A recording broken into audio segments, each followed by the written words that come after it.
Hello guys. So in this part we will be discussing about macroeconomic equilibrium. So how the aggregate demand and aggregate supply is working in the market. So everything we will be discussing. So look at here, first one. There is two different approaches we will be learning. One is new classical approach or monetarist approach, and second one is Keynesian approach, Keynesian aggregate demand AS model. The new classical or monetarist model is the latest one, and the Keynesian model is the old one. Okay. See, we have already discussed about equilibrium means where the demand and supply will take place. So macroeconomic equilibrium where the aggregate supply and aggregate demand is equal, right? And the short-run equilibrium. See, look at in the short-run equilibrium. So in this case, short-run aggregate supply curve or SRAS1 and AD1 intersecting. This is said to be a short-run macroeconomic equilibrium. See, we have already discussed in the business cycle model or economic cycle or business cycle model, the changes in the aggregate demand and the short-run aggregate supply is fluctuating most often. During a short time span, it is fluctuating more often. So that's the reason there is a change in the aggregate demand and aggregate supply. See, look at in the first case of this case, you could see that aggregate demand is decreasing from AD1 to AD2. So equilibrium is moving from A to B, right? So SRAS is remaining same in this case. And aggregate demand is moving towards right side, so which means it is increases. Then equilibrium also changes from A to C. So this is like when the aggregate demand is falling lower than the long run aggregate supply or full employment level of output, then it creating deflationary gap. Previous slide we have discussed. And when the actual output, this is the actual output, when the aggregate demand is higher than when the actual output is more than the potential level, then inflationary gap. We have discussed this one, right? So this is most often fluctuating, right? This is short-run equilibrium, and in this case, and what are the reason for changing the aggregate demand and the reason for shifting the aggregate supply? We have already discussed. In this case, we have discussed shift of the aggregate supply, short-run aggregate supply, and changes in the aggregate demand case. In this case, we have discussed this one. So these are the components which will be affecting to shift the aggregate demand. Okay. So now we'll move on this part 1 second. So equilibrium in the both the short run and also long run. So long run equilibrium means we'll discuss this one. 1 second. Hold on. So equilibrium in the monetarist and or new classical model, determination of the long run equilibrium in the full employment level of output, one thing, and automatic adjustment to the full employment level equilibrium, and unemployment at full employment equilibrium is equal to the natural rate of unemployment. So these are the information we will be learning. See, look at the first diagram we will discuss. After that we will move on. See, look at here. This is new classical model approach. New classical model, what they are telling, no? So without government intervention, the macroeconomic equilibrium automatically stabilized. The market itself stabilized. This is the monetarist approach. See, they are called as a new classical economist because in the classical economist also they believed that the market itself solved the problem of when there is a disequilibrium, right? So the new classical also they believing that, monetarist also. See, just assume here. So in this case, so initial equilibrium is AD1 and SRAS1 and long run aggregate supply. This one is, see, everything is, the country is in the potential level of output. So equilibrium level is also at the potential level of output. So which means the country is producing at a full employment level of output. So the condition like situation like COVID, you know that COVID created economic recession throughout the world. So what happened because of the social distancing lockdown, social and economic lockdown, aggregate demand fell down. So the same case here, if aggregate demand is falling from AD1 to AD2, And you know that A, C plus I plus G plus X minus M is the component of aggregate demand. So when these component any one or any two is falling, that time immediately aggregate demand also will fall. So initial equilibrium is at A. Because of the fall in aggregate demand, what is happening? Equilibrium is changing to B. Right, the AD2 plus SRAS 1. Right, here the important concept monetarist and new classical economist believing is the price and wage factors are flexible. This is the main and important assumption the classical economist, new classical economist and our monetarist believing.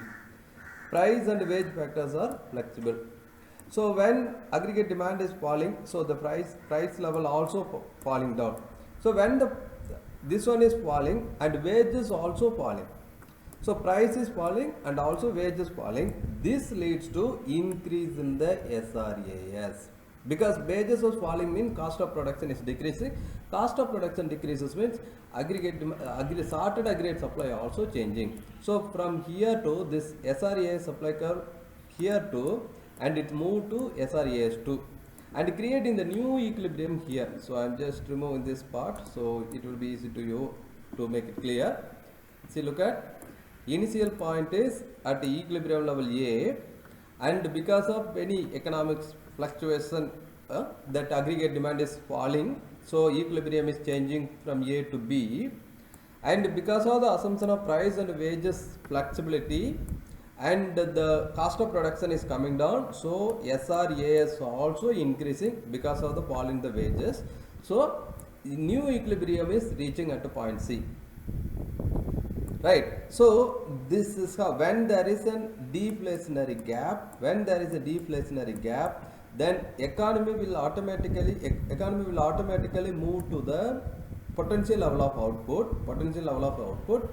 So without government intervention, it automatically move to the potential level of output, even though the actual output is lower than the potential level or full employment level because of the price and wages are flexibility. Same thing, if economy is facing inflationary gap, so which means this is the initial equilibrium point A. Inflationary gap means the actual GDP is greater than the full employment level of GDP. So here is the equilibrium. This may happen because of the increase in the aggregate demand. So aggregate demand is increasing, so the economy is at an inflationary gap. So under this situation, what happened? Price and wages are flexible. This is the assumption of monetarist approach. So because of this flexibility, SRAS curve, higher wages, what it is known as a short and aggregate supply curve is moving towards left, which means decreasing. The reason is high wages. So prices and wages are flexible, so price increases, so wages also increases. So that leads to decrease in the short and aggregate supply. So this decrease in the supply is forcing to change the actual GDP and equating the full employment level. So new equilibrium is taking place at a point C. So whether it is inflationary gap or it is deflationary gap, that doesn't matter. Automatically the market is adjusting, the economy is adjusting. This is what classical economists are believing. So their main assumption is their price and wages are flexible. This is the main assumption in the classical economist. Meanwhile, in the Keynesian approach, Keynesian is believing that price and wages are not flexible. So prices and wages are not flexible. So the equilibrium, see, if it is the economy, if it is the initial equilibrium, this is the initial equilibrium. So this gap, if aggregate demand is falling, then it is creating a deflationary gap or recessionary problem. If aggregate demand is increasing, this is creating an inflationary gap. So under these circumstances, government need to intervene in the market to solve the problem. When the aggregate demand is falling, the government need to expand the expenditure. So because we know that AD equal to C plus I plus G plus X minus M. So this formula we already learned that these are the components of aggregate demand. So when aggregate demand is falling, so increase in government expenditure will help to increase the aggregate demand, and the economy will go back to the potential level. Right. So similarly, when the economy is facing inflationary problem, under these circumstances, government should minimize government expenditure. So that will help to decrease in the government expenditure, leads to fall in the aggregate demand. So Keynesian believed that government intervention is necessary when there is an inflationary problem or recessionary problem in the economy. Okay.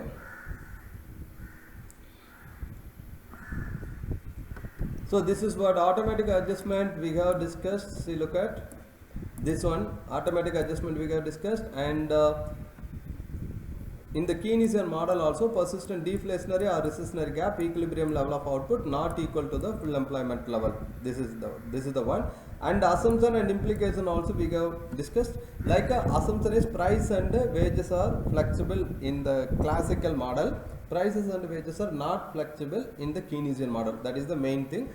And because of that, what implication it will be making, it will happen. So those also, because of the inflationary problem, there will be a uncertainty or price stability will not be there. So that will adversely affect the economy. Because of the recessionary problem, so there will be high level of unemployment, that is also will be affecting the economy in negative way. And in this determination of the long run equilibrium, full employment potential is this one. This is like assuming that this LRAS curve, long run aggregate supply curve, is equivalent to full employment level of output. This we have earlier discussed this one, or potential level of GDP. You can also point out like that. So those things. Okay, Keynesian model, in this case increasing price level is undesirable, because when the aggregate demand is keep on increasing, Keynesian is arguing that, so when the aggregate demand is keep on increasing, in the long run, monetarist approach is like the price level definitely will be increasing, and it will creating a inflationary problem, demand pull inflationary problem in the economy, because in the long run it will be creating a demand pull inflation in the economy. This is what monetarists believing. But Keynesian is believing that even aggregate demand is increasing continuously from AD1 to AD2, AD2 to AD3, and AD3 to AD4. The real GDP is increasing, there is no doubt, but the price level is remaining same. So in the long run, the price level is remaining same, because the Keynesian is believing that price and wages are not flexible. That is the main thing. So even aggregate demand increases, it will not create the inflationary problem in the country. But classical approach is opposite that one. Since aggregate demand do not lead to price level increase when the economy is in the deflationary gap, policies focusing increasing aggregate demand are not only harmless but in fact are essential in order to both prevent and reduce the size of both inflationary and deflationary gaps. Okay, and monetarist and classical view, increase in aggregate demand will always lead to increase in the price level. Economic policies should focus on policies achieving the long run growth. This is the new classical approach. So they are believing increase in aggregate demand always going to increase the price level, and this will increase the inflationary problem. So the government policies should focus long run growth. So if long run aggregate supply is increasing like this, that will minimize the problem of inflationary problem, especially demand pull inflationary problem. This is the approach of classical approach. And now we will move on to the next one, economic growth part. So in the economic growth part, you know that economic growth means, you know the meaning. So economic growth means increase in GDP. Meanwhile, long run aggregate supply also increases, or else you can say potential GDP also increases in the long run. So economic growth means increase in real GDP over time, but potential GDP also increases in the long run. This is the main thing. So look at here, this in this business cycle we'll understand. See, look at the real GDP is increasing, look at here, okay. So in this long run, the potential GDP also increases. This is the main thing. This is the meaning of economic growth. And next one is, okay, short run growth, actual growth in the PPC model. See, in this PPC model, in this production possibility model, see, if the output is increasing from this point A to point B, see, from point A to point B, so this is also, see, look at, there is an actual growth. Point B means here it is actual growth, right? So this, from point here to here, the output is increasing means capital goods also increases, consumer goods also increases. This is actual growth in the PPC model. Even the entire curve is shifting outward. This is also economic growth. Actual growth and economic growth both are taking place here. And ADAS model, if aggregate demand is increasing, real GDP is also increasing. So look at here, in this case, aggregate demand is increasing, so real GDP also increasing. See, aggregate demand is moving from AD to AD1, then what is happened? Real GDP also increases from Y1 to YFE. FE means full employment level, right? And the next one is long run growth shift of the PPC. See, short run growth is from A to B. This is the point in the production possibility curve. But in the long run, the entire curve is shifting towards outside. This is also, you can say, long run economic growth. And LRAS in the aggregate demand and aggregate supply curve. See, the long run aggregate supply curve also increases in the, this also causes to increase. This is also said to be a economic growth when long run aggregate supply is increases. Okay, how we can measure the economic growth? See, look at here, there is a data about 2014, how much real GDP. So from 2015, how much real GDP. So in order to calculate the growth rate, so it is very simple. So year 2 minus year 1 upon year 1 into 100. If you are applying the data, in this case you will get the real economic growth. For example, in the 2015, it is already 1 billion US dollar is the real GDP. And in the 2014, it was like a 965 million approximately. So 1 billion, see, look at 1 billion minus 967 million upon 967 million into 100. So you will get 4.15 is the growth rate. This is the real GDP growth rate. And for the same way, in the 2016 also, it is close to 1.05 billion. And in 2015 it was close to 1 billion. So 1.05 billion minus 1.1 billion upon 1 billion into 100. So these numbers are all just approximate value only I have taken. So you just apply, you will get the answer. So this is very, very basic questions. And the next one is unemployment. Unemployment means, you know, that the people are able to work and willing to work, but they don't have a job. So how we can measure? No, actually it is unemployment rate will be measured through climb and count method or else survey method. So there are certain methods are there, right? So climb and count method is one of the thing, and those who are climbing unemployment benefit by based on the numbers, then we can use that. And the survey method also, it is used to measure the unemployment, but still it is challenging to measure the unemployment. And how to calculate unemployment rate? So unemployment rate equal to total number of unemployed people upon labor force into 100. If you are applying, using this formula, you can calculate unemployment rate. What are the challenges in measuring unemployment? See, difficulties in measuring unemployment. The data collection should be, it's a valid one, and the disparities by the group. See, like through survey analysis, survey data, and that there should be a proper and valid data. And hidden unemployment, some people are like see, it's like a disguised unemployment. See, in agriculture industry, usually you could see this one. See, there are only 10 people are required to work in the agriculture field, but 50 people might be working. So, 40 people are actually unemployed, but they are acting like an employed. So, this is like a hidden unemployment. Usually, it happens in agriculture industry.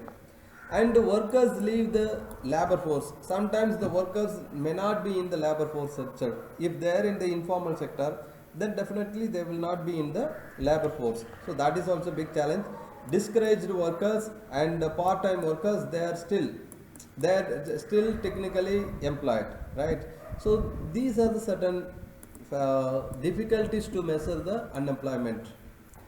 And the next one is, what are the causes? What are the causes? Means cyclical causes. If any changes, this we have discussed this business cycle. See, look at here. In this case, you could see that when the economic activities are improving, when the real GDP is increasing, unemployment is falling. When the real GDP is falling, unemployment is increasing. So this fluctuating continuously. Sometimes this decrease, increase, and decrease. So this is said to be cyclical unemployment. It is common, right? So because of this COVID, also the global economy faced cyclical unemployment.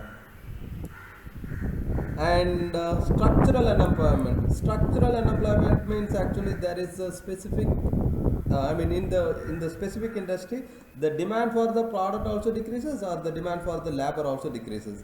See, for example, in this case, demand for labor is decreasing, and this causes fall in the wage rate. Right? See, yeah. Okay, this is supply of labor and the demand for labor, and the demand for labor is falling down. So this is the new wage rate, and here actually this many people are unemployed, right? Some people are not able to work because the wage level is extremely low, so they prefer to look for another industry. So this is structural unemployment happens in the specific industry. And if the government is setting a minimum wage level also creating unemployment, right? So this is also happen in the structural unemployment. So government is fixing minimum wage here. This many labors only demand for the labor, and this many supply of labor. So this much people are unemployed. So these both are talking about structural unemployment. See, frictional unemployment means it's like from one job to another job. The consumer shifting from one job to another job. Consumers will be unemployed for some time. So that causes frictional unemployment. Okay. And this is the thing, and structural plus frictional equal to natural rate of unemployment.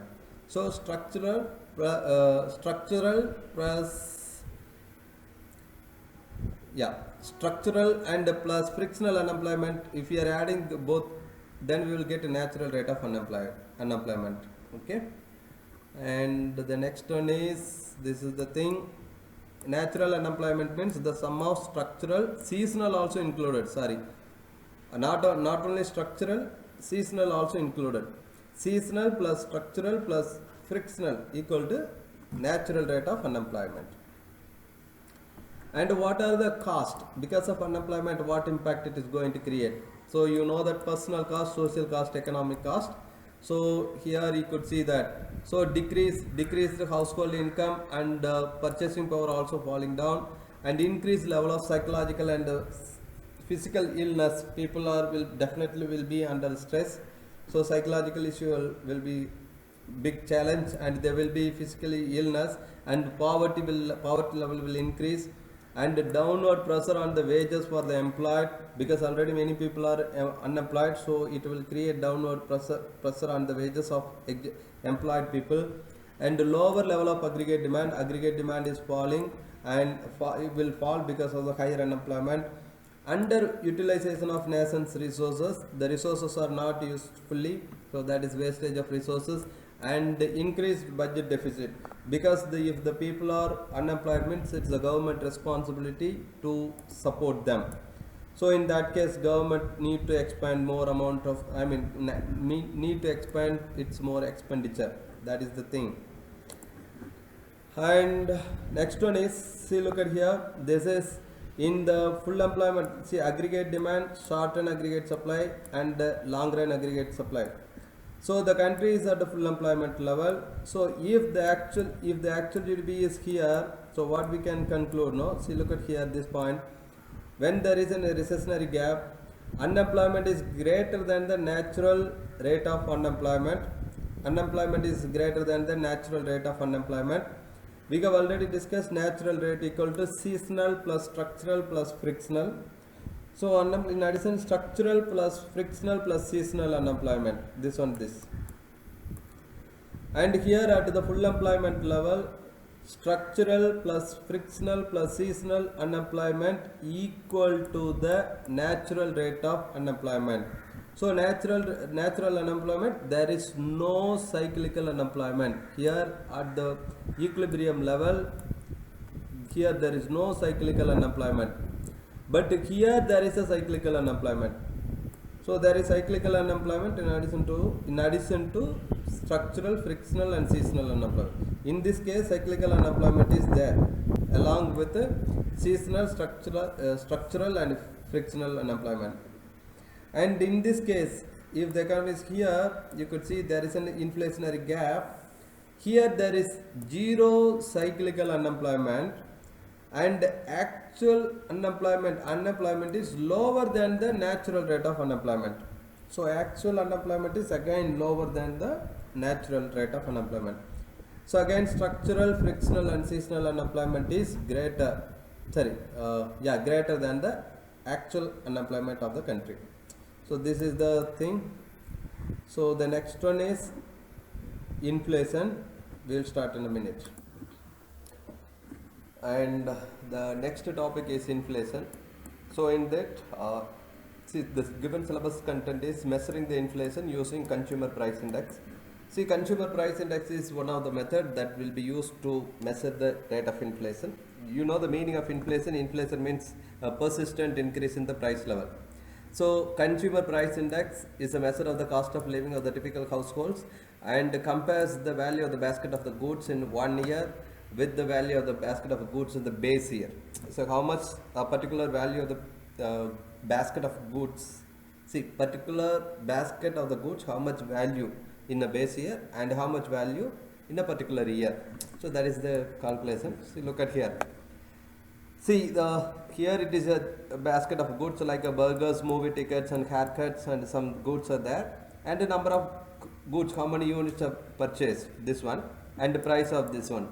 See, this is in 2017, see this data, and just multiply these two and the price and the quantity, you will get these numbers, and this is the total value of the basket of goods in the 2017. Similarly, if you are multiplying in 2018, this is the total value, and 2018 this is 798 is the best value, and in 2019 900 is the value. See, look at what you need to do now in order to calculate the value of the index. Value of the basket of specific year. For example, 2017, we'll take it. In the 17, the basket of value is 756, and base year also there is no base year given, so 2017 is considered as a base year. So 756 upon 756 into 100, you know that this value equal to obviously 100. But in 2018, the value of the basket is 798. So 798 base year is 2017. So 756 into 100, we will get 105 is the consumer price index value. See, look at here, the price index value. Similarly, in 2019, this is 119 is the value. Okay, and what we can conclude, no? So the consumer price index is 2018 it is 105 and 2019 119. But in the syllabus what they have given, weighted price index. Weighted price index means in the 2018 the consumer price index was 105. Okay, 105 minus 100 upon 100, because 2017 this is 100. So upon 100 into 100 equal to 5.5.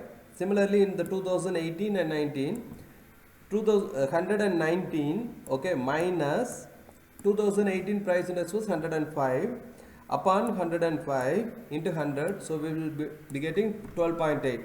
So this is the correct value. So in the paper 3, there is a high chance you can expect a question like this. See, clever, see, remember, please remember, they will not be asking price index, they will be asking weighted price index. So there is a high chance you can expect this question in the paper 3, because they will be giving a 3 mark for this question, 3 mark or 2 marks they will be giving, and they will just twist us, and like they will ask us weighted consumer price index they will be asking. But mostly you will be calculating this one, price index, so you will be losing a mark, there is chance. So please be careful in this part.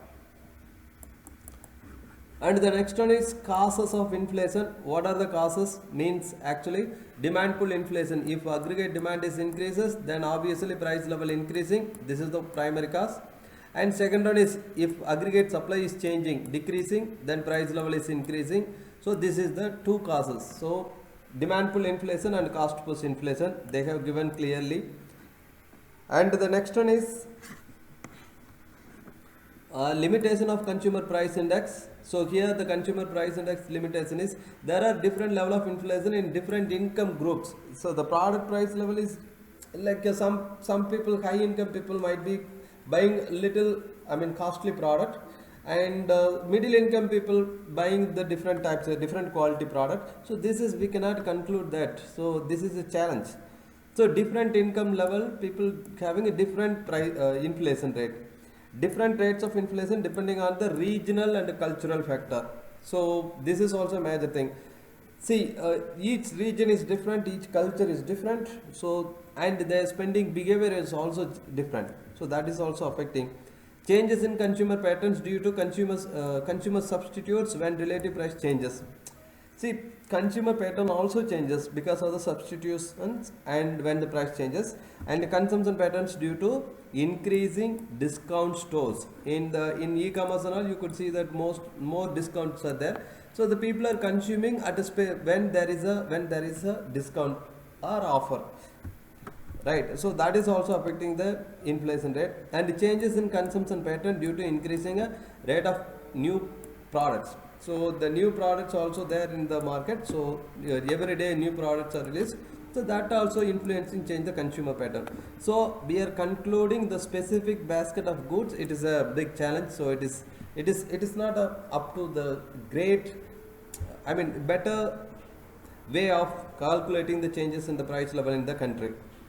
So even though it is good enough for calculating inflation, but we cannot say that there is still certain limitations are there. And the next one is cost of high inflation rate. So because of inflation, what impact it will be creating? Uncertainty will be there, because it is inflation rate. If the price level increases, then consumers and producer both might be uncertain. Like they might be thinking whether to buy the product or postpone the. In future they can buy the product. So it is still uncertainty.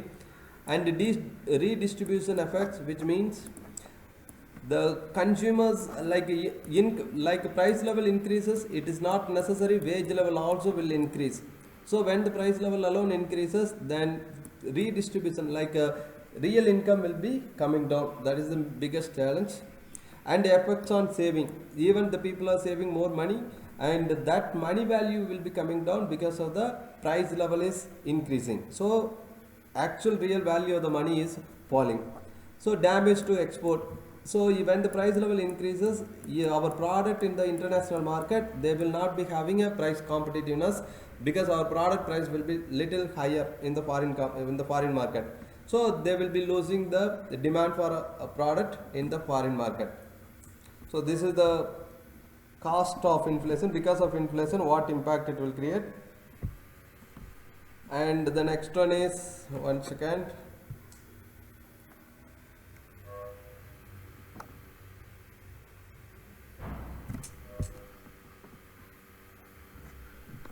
Okay, and the next one is the cost of inflation, export price competitiveness, and impact on economic growth. Economic growth will be coming down. Initially, it will be looking like economic growth is increasing, but in the later time period, it will harm the economic growth.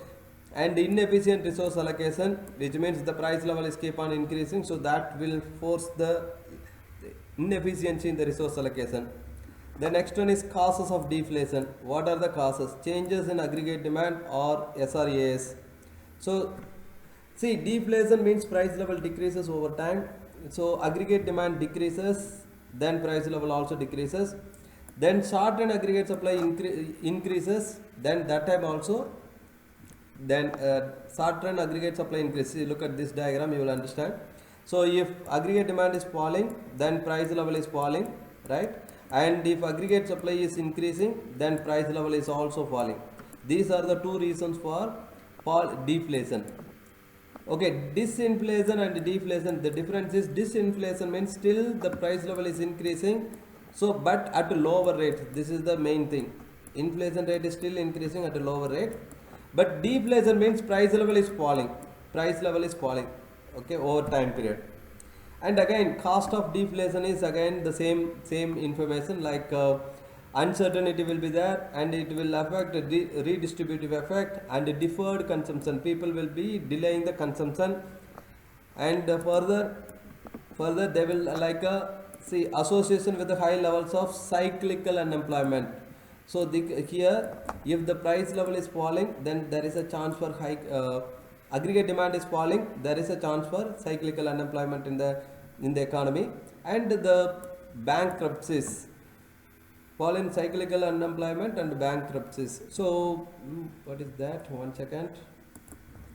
So this association with the high level of cyclical unemployment and bankruptcies, this is interesting because aggregate demand equal to C plus I plus G plus X minus M. So if the bankruptcies are increasing, then investment will be falling down. That also causing for the deflation. And the next one is what they has given, increase in the real value of the debt. See, if the price level is falling down, if already you do have a debt amount, then that real value is increasing now, right? Because the money value is increasing. So money value, if the price level is falling down, then money value will be increasing.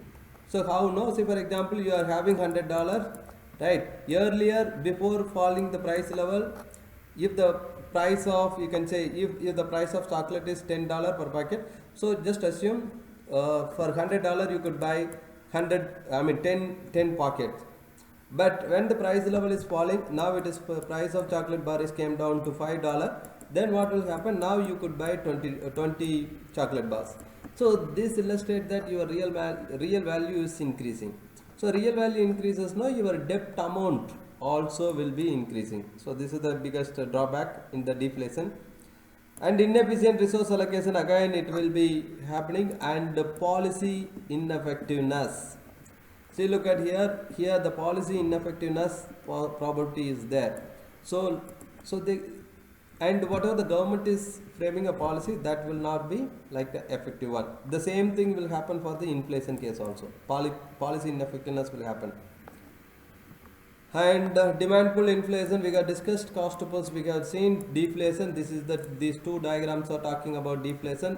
This is technically said to be a bad deflation. Some books you could see that it is a bad deflation. This is said to be a good deflation. So if the aggregate supply increases, certain aggregate supply increases, if the price level is falling, that is said to be a good deflation. The reason is there is an increase in the real GDP. This will increase the income and investment, and also see, increase in real GDP, this will increase the investment, employment opportunities, income, and also output, standard of living. So you could see that this is said to be a good deflation, but meanwhile it is said to be, this part is said to be a bad deflation. The reason is fall in the real GDP is reducing the real income of the people, and also creating unemployment issue because of the fall in the aggregate demand. So that's the reason it is called a bad deflation. Okay, and the next part is substantial level of government debt. It's a sustainable level of government debt. 1 second, please. See, and next part is sustainable level of government debt. See, actually, the measuring government debt as a percentage of GDP. See, usually sustainable debt means like a debt. See, look at here, debt where borrowing government has enough revenue to meet the debt obligation. So the payment of interest, debt obligation means interest payment and principal amount, whatever the amount they borrowed as a debt. So that amount along with the interest payment. So that the government should have enough revenue to pay interest amount and also principal amount without accumulating arrears, like while also allowing the economic growth to continuation at an acceptable level. See, the simple thing is sustainable debt means what? See, the government should have a enough revenue to repay the debt amount along with the interest. This is the main thing, and that also allow the government for economic growth, right? So this is the sustainable debt. See, now country like China and Russia, China and Pakistan, sorry, now Sri Lanka, Pakistan and some Maldives and Uganda, these countries are like they borrowed a lot of money from the Chinese, from the China, and now they are struggling because their debt level is extremely high, right? So this is the thing. So they usually debt level is measured in terms of GDP, percentage of the GDP. See, for example, the country's GDP equal to $100 billion.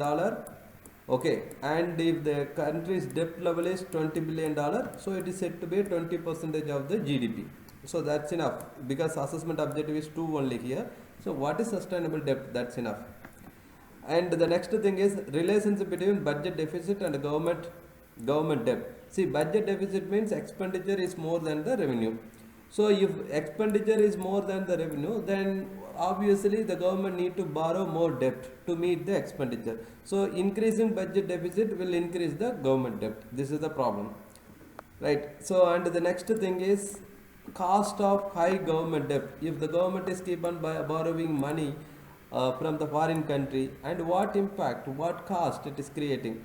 First one is debt servicing cost, which means the government borrowing money, and debt servicing cost means the government should have a capability to repay debt amount along with the interest amount, debt amount and along with the interest amount. So in this case, if the debt is higher level or large scale, then it is having a huge opportunity cost. So that will harm the growth because the government cannot spend a lot of money for the welfare purpose. So the government will be paying interest amount only, that is having a huge opportunity cost. And credit rating. Credit rating means like companies like that CRISIL and Moody. These companies are giving a rating for each country based on the economic performance, based on the debt level of the country. So if the country is borrowing more money, which means the country is losing its sovereignty, and the country supposed to listen or supposed to obey whatever to whom they offered a loan. So for example, China gave a lot of money to Sri Lanka and also Pakistan. So in this case, the countries Sri Lanka and Pakistan, they are slowly losing their sovereignty. Okay, and this is like completely dependent. These countries are completely depending on Chinese thing. So this is creating a problem, right? So this is this creates and fall in the credit rating of the country. And this, if the credit rating is falling, then multinational companies will not invest.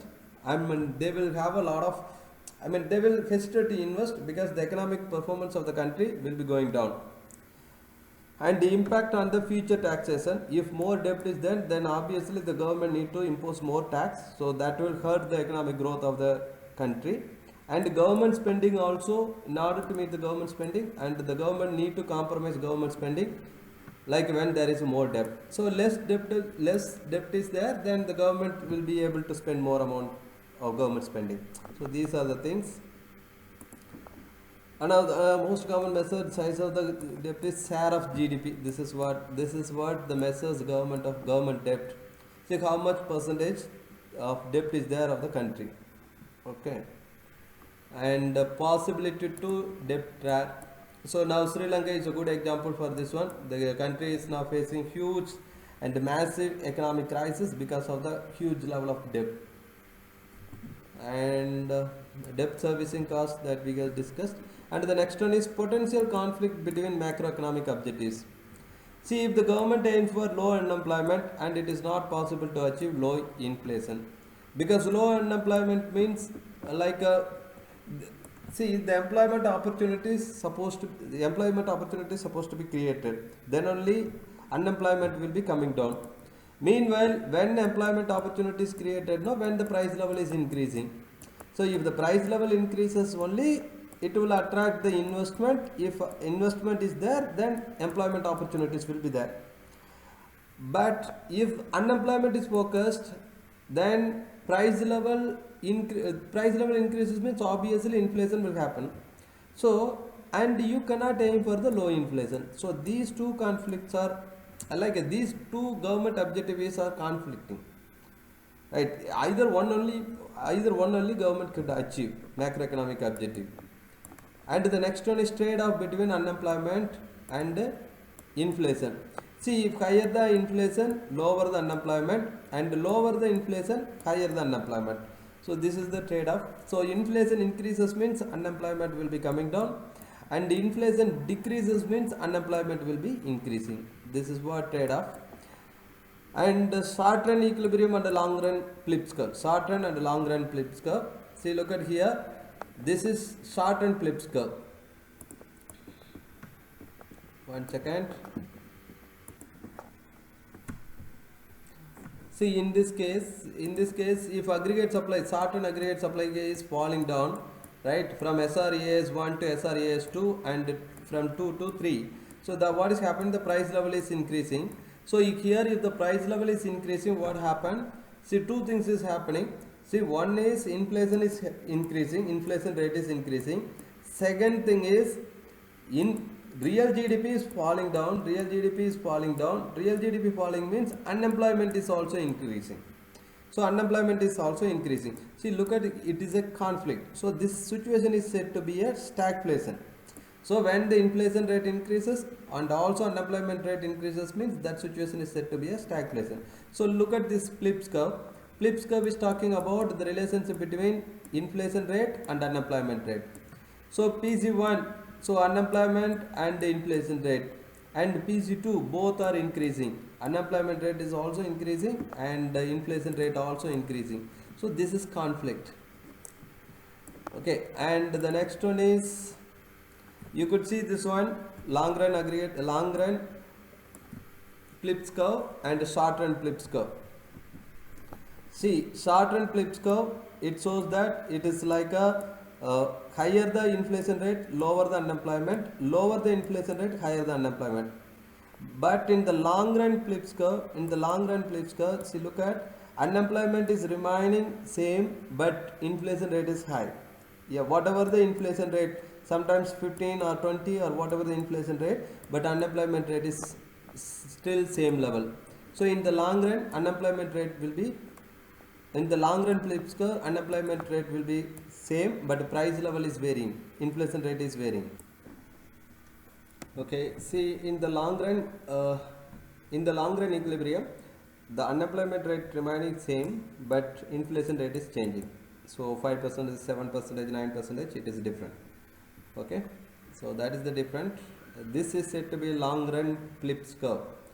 So long run, you know that long run aggregate supply curve, and here long run Phillips curve, it is straight line, remember. Okay, and the next one is high economic growth and low inflation. It is not possible, both are conflicting. If the economic growth is happening means output is increasing. So output increases means obviously real GDP increases. Real GDP increases means obviously price level will increase, but and the price stability will not be achieved. So low inflation not be achieved. This is also conflict. Second thing, next thing is high economic growth and environmental sustainability. Yes, again here also conflict. If the government aims for economic growth and it is sustainability, it is a big question. Environmental damage obviously will take place, so that is a big challenge to the government. So both cannot be achieved together. And the next one is high economic growth and equity in income distribution. Earlier we have discussed just 10% of the world population is having 70% of the income, that we have discussed as per the report of IMF. So when economic growth is there, obviously inequity in income distribution will be worsen, which means inequity will take place. This is inevitable. So these are the possible conflict in the macroeconomic objectives. So the next one is relationship between equality and equity. We have discussed earlier. Say in economics, equity and equality both are same, right? Equity is interpreted as equality and inequity is interpreted as inequality, right? And the next one is equity means fairness, we know that, and equality means it is like a being the same, right? Equality means being the same. So but in economic terms it is considered as both are same. And the next one is the meaning of economic inequality. So unequal distribution of income, so and unequal distribution of wealth. The income distribution is not equal throughout the society. There is an unequal distribution of income. So some people are earning more than 2 lakh, 3 lakh. Some people are earning 10,000, 15,000. Some people are still earning 200, 300 per day. So there is a lot of differences, lot of unequal distribution in income. And wealth is also different. Some people are having a massive wealth assets, and some people are not even having even their own house. So this is unequal distribution of wealth. This is also there. And measuring economic inequality, we use this Lorentz curve. See, Lorentz curve is one of the tool which is used to measure the economic inequality. See, it's in the line of equality. This is said to be a line of equality, and here the percentage of cumulative percentage of population, here cumulative percentage of income. So look at here, cumulative percentage of population and cumulative percentage of income. See, these curves are said to be a Lorentz curve. See, these curves are said to be a Lorentz curve. See, look at here, this one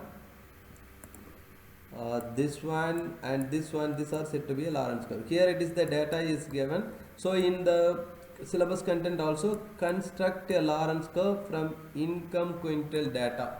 See, look at, they will be giving this type of data: first quintile, second quintile, third quintile, which means 20%, next 20%, next middle 20%, like that. They will be giving a data. What you need to do now, you need to construct a Lorentz curve, right? Or else already the diagram will be there. This is in the paper 3. There is a high chance in the paper 3 there will be a diagram about Lorentz curve, and they will ask us to construct a Lorentz curve Netherlands, construct a Lorentz curve Honduras. So they will be asking like that, right? So please be ready. This is very simple. Easily you can get 2 marks in this part. Okay, and the Lorentz curve shows how much the income inequality is there. So if more deviated from the line of equality, then we can conclude that the country is having high inequality. If it is just close to the line of equality, then we could say that the country is having less income inequality, right? So again repeating, if the country's Lorentz curve is deviated like this, see example, if it is like this, so we can say that there is a huge income inequality and also wealth inequality. Meanwhile, if the Lorentz curve is close to the line of equality, then we can say that it is a less income inequality in the country. Okay, Gini coefficient is shown the degree of income inequality. If it is close to 0, then high income inequality. Sorry. See, if it is close to 0, then it is, one second, I'll confirm this one.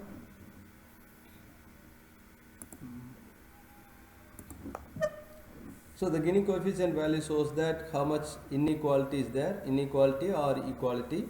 See, look at, if it is close to 0, Gini coefficient value between 0 to 1, 0 to 1. If it is close to 0, then there is a full income in. See, if the value is 100% or 1, then we can say that the countries, if the Gini coefficient value is equal to 1 or 100%, then full inequality, right? There is high level of inequality, and if it is close to 0, then we can say that there is full equality. So full income equity, like that you can say. So if it is somewhere around 0.6 means income inequality is high. If it is somewhere around 0.3 means income equity is, like, income inequality is low. So you can conclude like that. So that's what Gini coefficient is pointing out, degree of income inequality in a country. And the next part is meaning of poverty, absolute poverty and relative poverty. So absolute poverty means obviously the people are not having the basic needs, food, health, clothing and shelter. If they are not having, if the people are not having food, clothing and shelter, and they are said to be in absolute poverty. And relative poverty means people are not in people are able to access food, clothing and shelter, however relatively they are poor, so they are not able to access good quality education, and not better medical facilities. So these are all causing relative poverty. And poverty is measured in single indicators. So international poverty line, means, so if the people's per day salary is less than $1.9, then they are said to be like a they're below the poverty line, right? If their income of the people is less than is less than $2, close to $2 per day, then they are obviously in the complete power. So this is the international poverty line, it says. And the minimum income standards like referred to as a living wage. So in a particular city or particular town or particular country, you need a particular particular amount of wage that is required to live. That is the minimum income standard. If the wage level goes below that, then it is very difficult to survive. So the standard amount of income one needs to fully participate in the society, not to merely get by on a subsistence level. So minimum income standard level is one measure which is used to measure the poverty. And these two are like a single indicators. So just remember, this two is enough. So international poverty line, minimum income standards, this is enough, which shows that single indicators which is used to measure the poverty. Composite indicators, which means multi-dimensional poverty index. So like here you could see that at least 6 standards of living indicators will be used to measure the multi-dimensional poverty index, and 3 standards of living indicators and 1 health or education indicators will be used. 2 health or education indicators also will be used. See, at least 6th standard of living indicators they will be using, or else 3 standard of living indicators and 1 health and 1 health or education indicators, or else 2 health indicators like life expectancy, mortality rate, like that 2 health indicators will be used, and 1 education indicator also will be used. This is said to be a multi-dimensional poverty index. And the difficulties in measuring poverty, this is also common, right? And because see, the data survey method may not be correct all the time, and to what extent it is true, it is a big questionable. And the definition of poverty vary from country to country. This is also big challenge, because some countries' definition of poverty is different, and the country data may not be skewed to reflect the priorities of national government. See, some governments intentionally they will show that the poverty level will be low, because then international level that country will not attract more investment from the multinational companies or global investors. So intentionally, the government may skew the real fact about the poverty data, and the data from conflict zone is notoriously difficult to collect.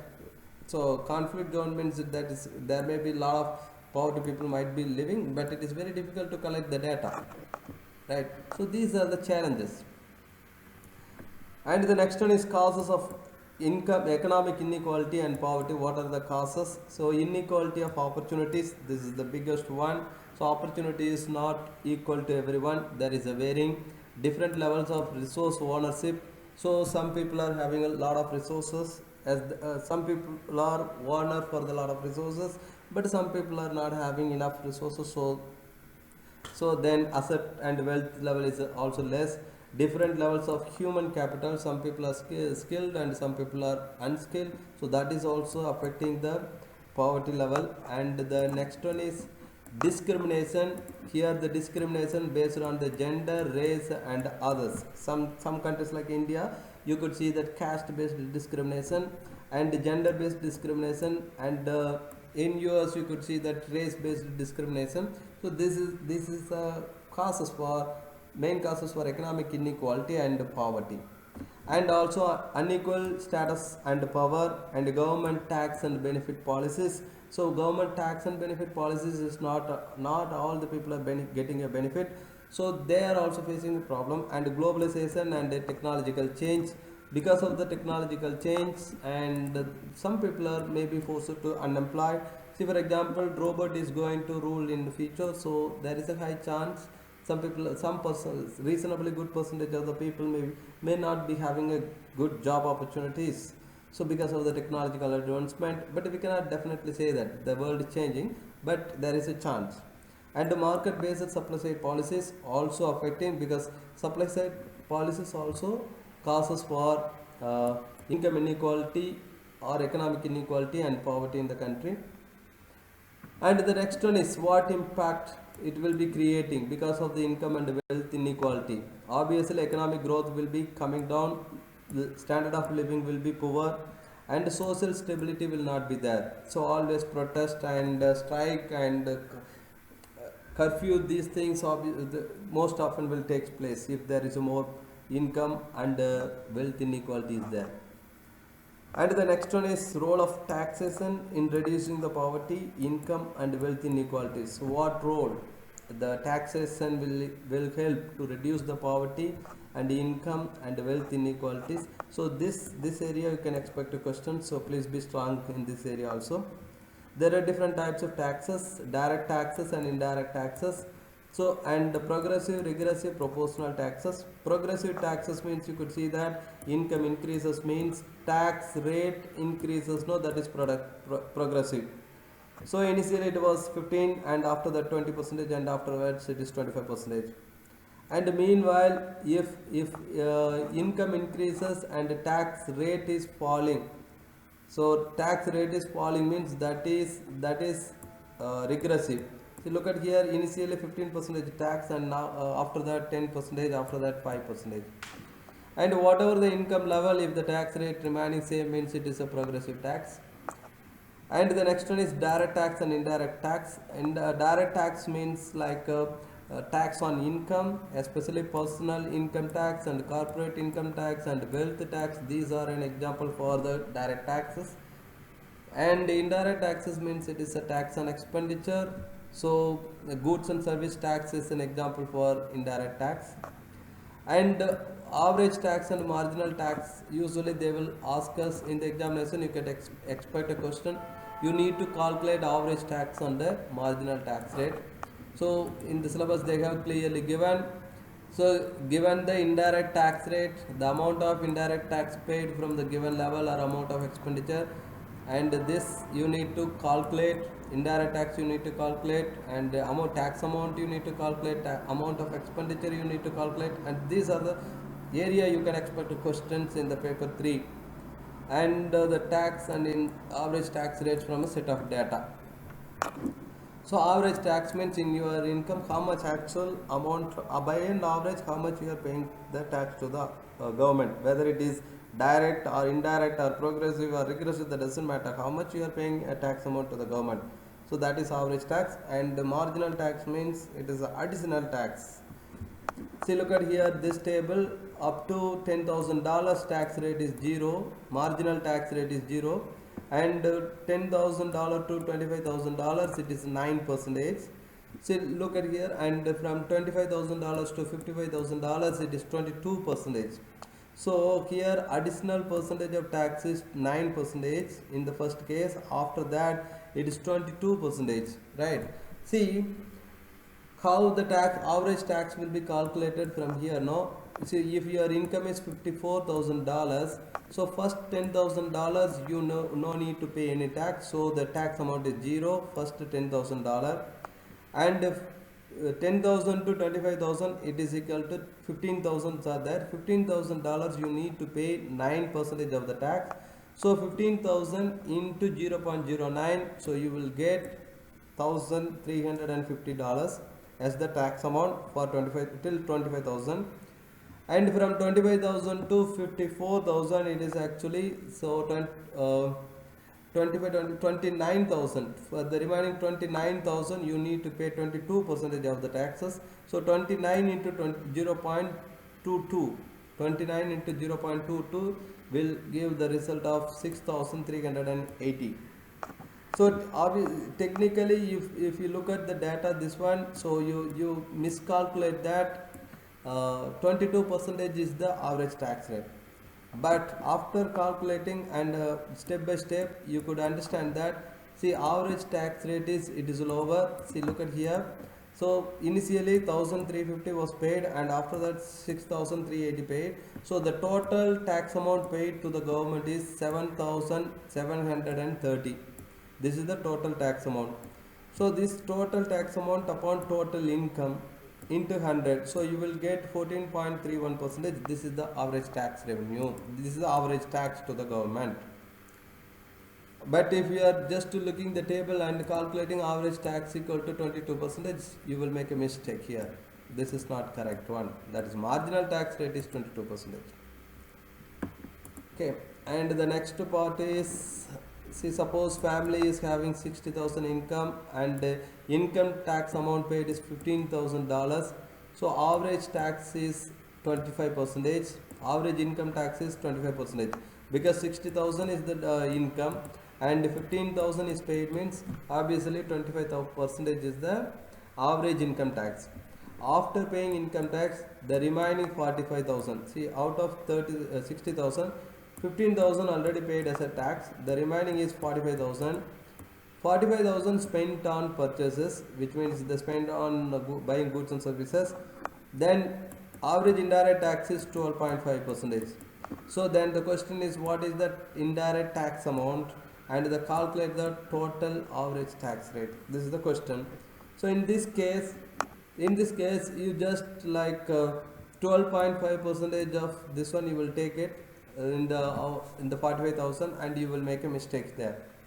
See, the best thing is, so Z plus 0.125 Z equal to 45,000. This is the formula you need to create, because 12.5% you can mark it like a 0.125 Z, and already the sum amount is paid. Z G is the, so G plus 0.1.25 G equal to 45,000.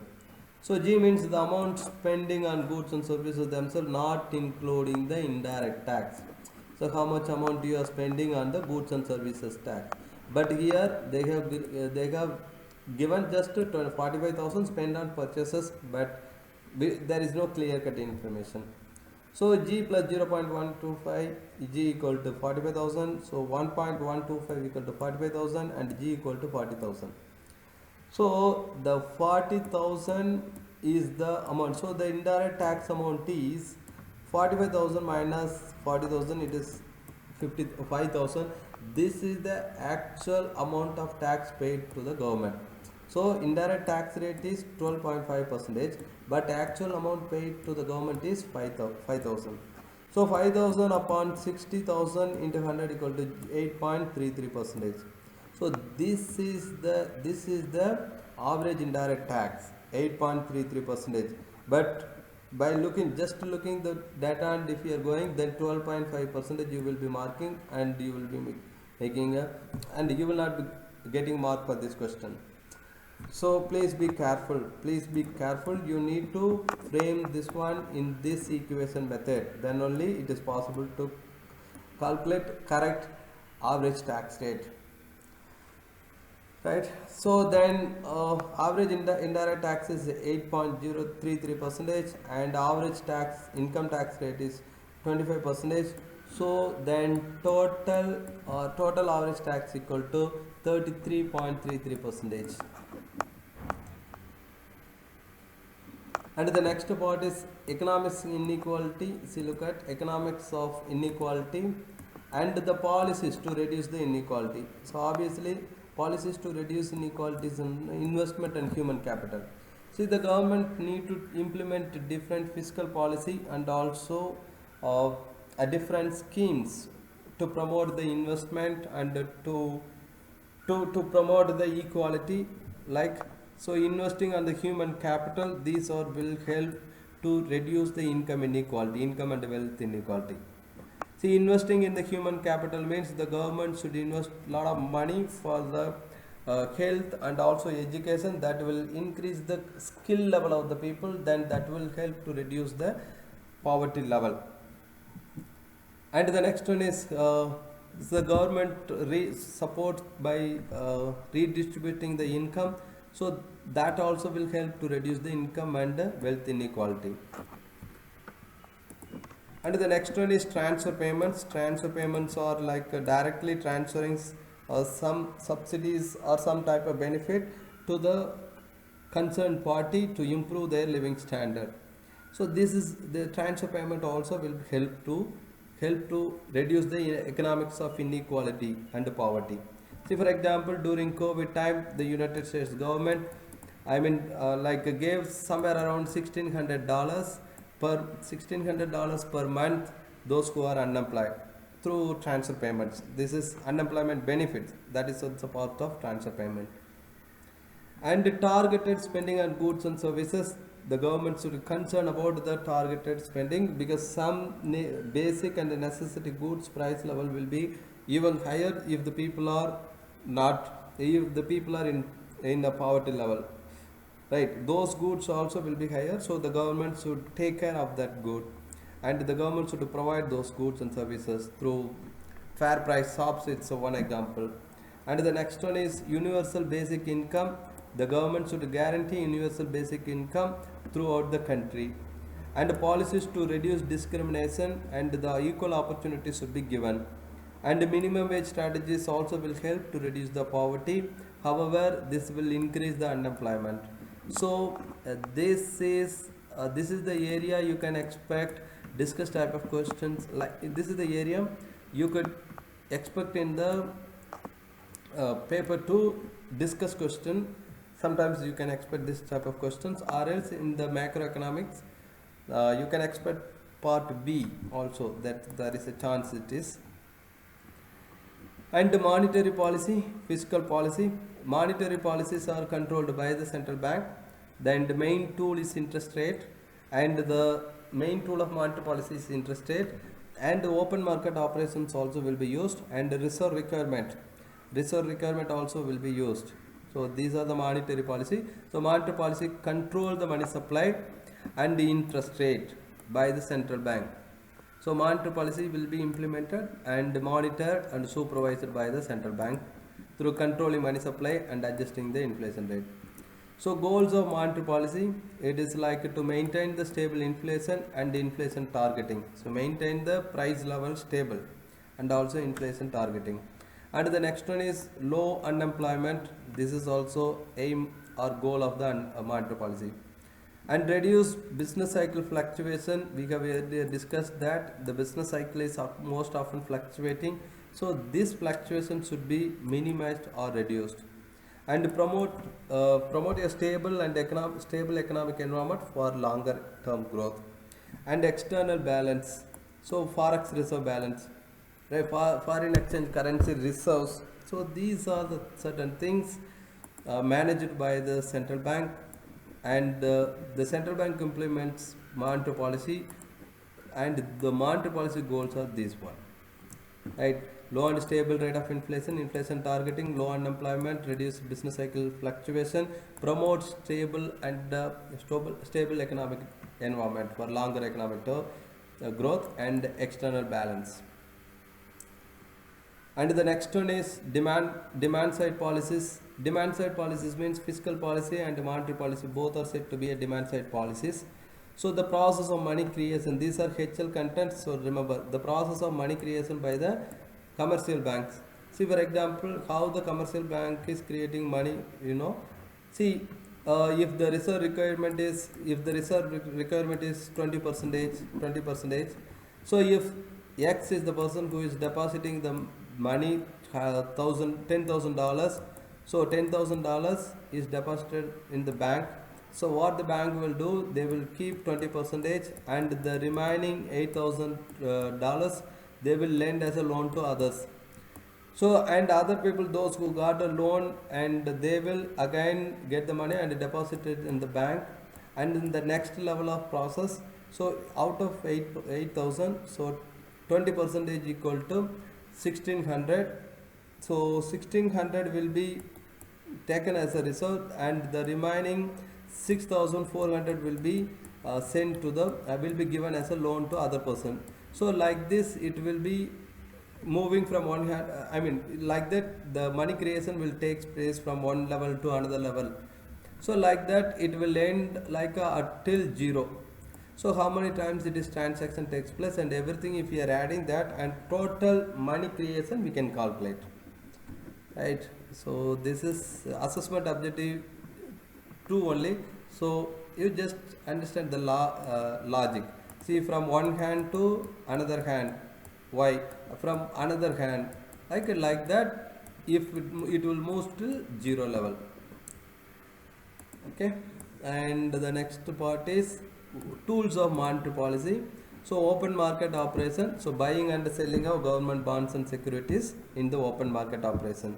So when there is an inflation rate is increasing, what the government will do now, the government will sell the bonds and securities, so that money from the circulation that will move to the central bank. And if the inflation rate, if there is a deflation or inflation rate is decreasing, so in order to achieve the inflation targeting, what government will do now, what government or central bank will do now, they will sell the sorry, one second. So in the open market operation, if there is an inflation rate is increasing, then they will sell the government bonds and securities. Similarly, if there is a decrease in the inflation rate or deflation is taking place, they will buy back the government bonds and securities. So through buying back of bonds and securities, then that will increase the money supply, so that will increase the economic activities.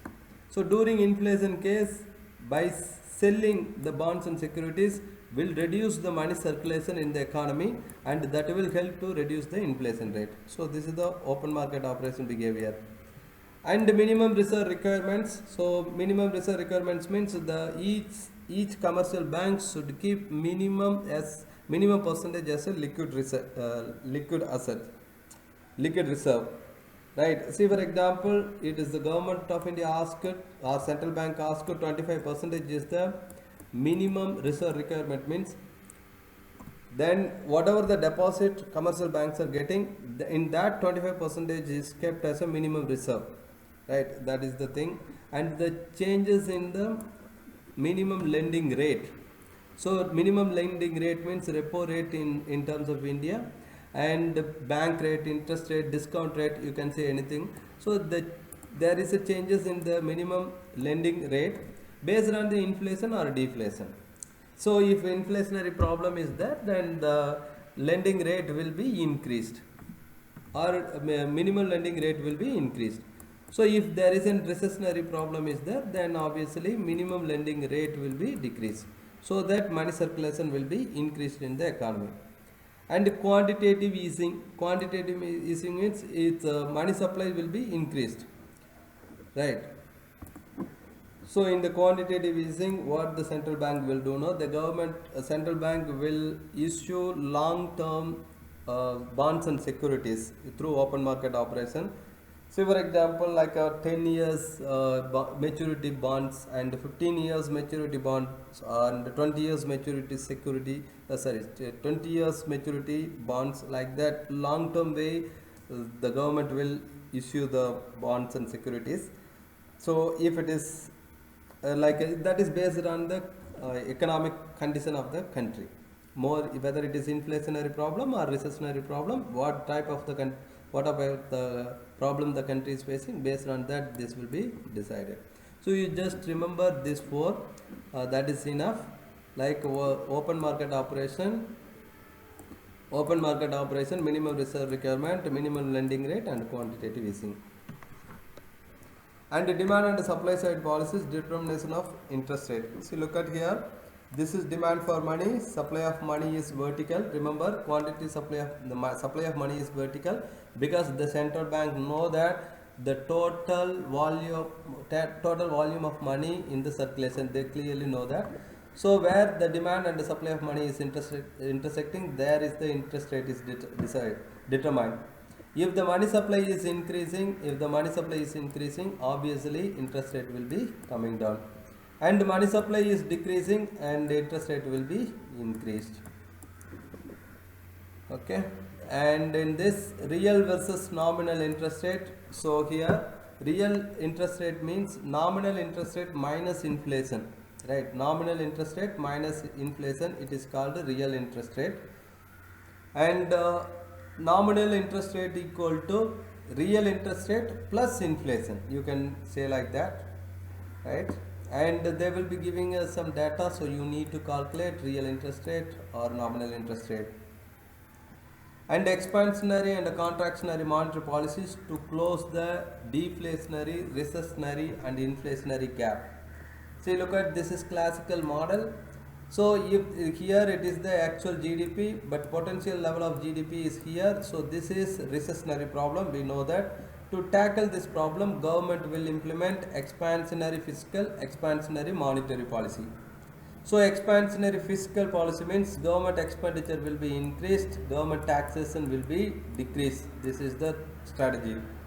Meanwhile, in the expansionary monetary policy, interest rate will be decreased, and through open market operation, government will buy bonds and securities. So buying bonds and securities increase the money supply. This is the two important thing. And reserve requirement will be reduced. So reserve requirement will be reduced, right? This is the strategy to improve the economic activity. Meanwhile, during inflationary gap or inflationary problem, when there is actual GDP is greater than the potential level, then aggregate demand should be reduced. In that case, what will happen now? The government will use contractionary monetary policy and a contractionary fiscal policy. So this also called as deflationary monetary policy or deflationary fiscal policy. In this case, aggregate demand will be reduced through reducing the government expenditure and also increasing the taxation. Meanwhile, in the monetary policy, interest rate will be increased. That is the one thing. And the second thing, and government will sell the bonds and securities. Government will sell the bonds and securities in order to tackle the inflationary problem. So these are the things. So you can use it Keynesian model or classical model. That is not a big difference. And the effectiveness of monetary policy. So there is a lot of constraints on their monetary policy. There is because limited scope of reducing the interest rate.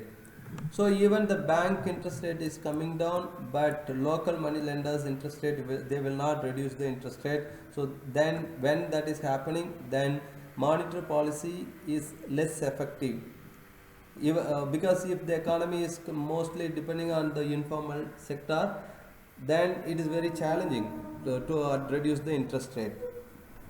And also very challenging to reduce the interest rate close to the zero. That is also big challenge to the central bank.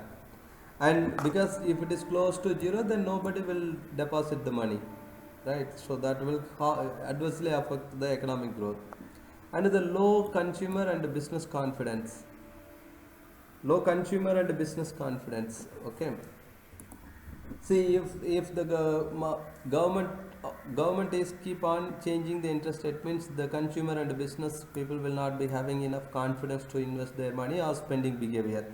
So that will also affect the that will also question the effectiveness of monetary policy. And the next one is strength of monetary policy, including incremental flexibility and easily reversible and time lags. It is obviously flexible. Strength of the monetary policy, it is very flexible and easily you can implement and easily you can reversible and incremental and short time lags. Within short time span everything done. So these are the things. And the strength and the limitation of promoting growth, low unemployment and low and stable rate of inflation. So these are the effectiveness. And the next one is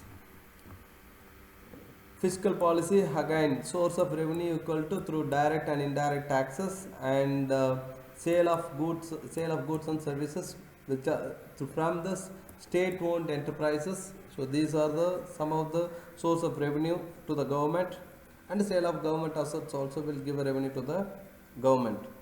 Expenditure, technically current expenditure, capital expenditure and transfer payments. Because current expenditure means government is having its own expenditure, so in that case the government need to meet that expenditure to run the business, to run the government machinery. So government need to pay wages to the government employees, and this is said to be a current expenditure. Meanwhile, capital expenditure means sometimes the government owned enterprise, so in that government will invest money, so that is capital expenditure. And transfer payments means certain cases government will directly transfer the benefits to the directly transfer welfare benefits to the people, so that is transfer payments. So, and the next one is goals of fiscal policy is again stable inflation, low unemployment, economic growth, right? Economic growth and reduce business cycle fluctuation and equitable distribution of income equality and external balance, right? And the next one is expansionary and contractionary fiscal policies in order to close the deflationary and inflationary gaps. So the same diagram, so we have discussed earlier, the aggregate demand curve will be increasing through expansionary fiscal policy. In that case, government expenditure will be increased and tax will be reduced. This we have discussed in the previous slide.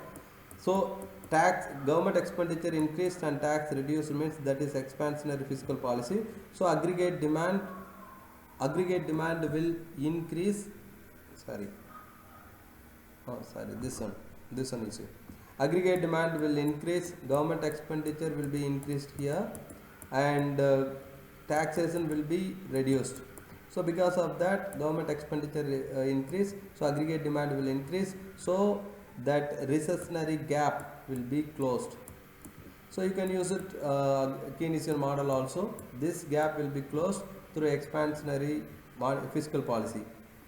And through contractionary fiscal policy, then aggregate demand actually will come down, so reduce the gap between reduce the inflationary gap. Okay. And the next one is Keynesian multiplier. It talks about, see, in the aggregate demand formula, see, look at AD equal to C plus I plus G plus X minus M, right? In this formula, you know that each component is heavily influencing the aggregate demand, and aggregate demand is the main thing for measuring the economic growth and GDP and economic growth. So the government should need to know how much government expenditure should be increased. If government expenditure is increasing, then how much aggregate demand will be increased. So that details the government supposed to know that. See, look at here, AD equal to C plus I plus G plus, there is likely to be multiplied the real effect on the real GDP. Okay, so there is a change in the component of AD, aggregate demand, there is likely to be multiplied effect on the real GDP. See, multiplier equal to change in the real GDP upon initial change in the expenditure. So initial expenditure changes, how it is affecting the real GDP. And marginal propensity consume. So MPC means additional income that households spend. Right, marginal propensity to save means like a fraction of additional income that is saved. And marginal propensity to tax means so fraction of additional income taxed. And marginal propensity M means marginal propensity in import. MPM means fraction of additional income spent on imported goods. So this is the formula. You remember this formula. This is important, highly important. See, you could expect question in paper 3. Probability is there. Okay. So please remember this one. 1 over 1 minus MPC. It is said to be a multiplier. 1 over 1 minus MPC. So multiplier formula, key initial multiplier formula equal to 1 over 1 minus MPC. See this one, MPC plus MPS, marginal propensity to consume, marginal propensity to save, marginal propensity to taxation, marginal propensity import. If you are adding everything equal to 0. So you can also write like formula, instead of 1 over 1 minus MPC, you could also write like 1 over MPS plus MPT plus MPM. Like this also you can write it. So they will be giving some data, and you need to calculate the multiplier value. See, for example, if M equal to 5, what does it mean? No, if $200 billion increased in the consumption means, then real GDP will be increasing 5 times.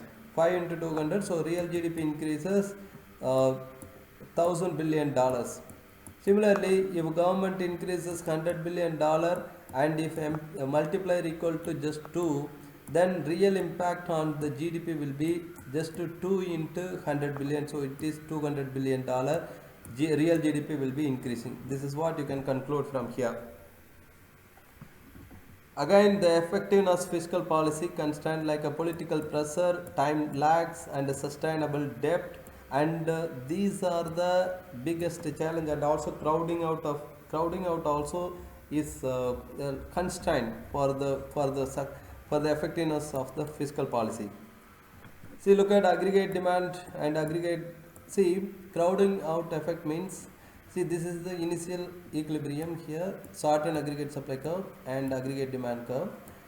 So because of the expansionary fiscal policy, aggregate demand increases from here to here, AD2. So increase in aggregate demand. So the government need a lot of money, correct, to meet the expenditure. So to meet the expenditure, government will demand the money in the money market. So increase this demand will increase the interest rate in the money market. So increasing interest rate will reduce the investment. Increasing the interest rate will reduce the investment over time. So this aggregate demand curve again come back to the AD3. This is what it is said to be a partial crowding out. So once again I'm repeating. So in order when the government implements expansionary fiscal policy, which means government expenditure is increased. So to meet the expenditure, the government supposed to get a loan from demand money in the money market. So here we have seen the money market thing. So 1 second, I'll show you. See, look at here in the money market, what will happen now? This demand for money will be increasing. The demand for money will be increasing. If the demand for the money increases, then interest rate also increases. Right? Interest rate also increases. So initially, if it is interest rate is here, because of increasing the demand for money by the government, so interest rate increases. So interest rate increases means obviously investment, private investment also will come down. So then private investment coming down means this aggregate demand curve will move back. So this is partial crowding out effect. Meanwhile, full crowding out also takes place. From AD2, AD1 to AD2 it is moving, and from AD2 to AD1 it is returning back. This is full crowding out effect. And the supply side policies is also another thing. See, look at here. Goal of supply side policies is to long term economic growth, increasing economic productive capacity, and improving the competition and efficiency. These are the goals of the supply side. And reducing the labor cost and unemployment and market flexibility, reducing inflation and improve international competitiveness. Because inflation rate is decreased now, our product will be more price competitive in the international market. And increasing firms incentives to invest in innovation by reducing the cost. So this is also will increase the supply side, aggregate supply. See, look at here, aggregate supply increases means the long run aggregate supply curve might be shifting rightward. This is a classical approach, and in the Keynesian way, the long run aggregate supply curve is shifting like this. So minimum wage also, it will adversely affect the aggregate supply, but however, to some extent it is support also. So in order to increase the aggregate supply, there are market-based policies. So the policies encouraging the competition like deregulation, privatization, trade liberalization, and anti-monopoly regulation. So these policies will encourage the competition in the market and increase the aggregate supply. Right. And the next one, labor market reforms, reducing the power of labor unions, reducing the unemployment benefit, abolishing the minimum wage. This abolishing the minimum wage will also help to increase the aggregate supply.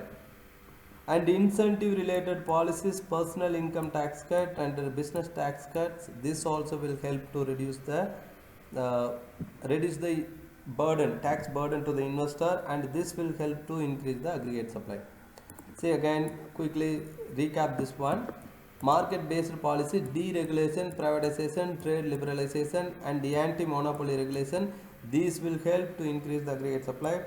And abolition of labor unions, unemployment benefits, and removing minimum wage, this also help the private parties to invest more.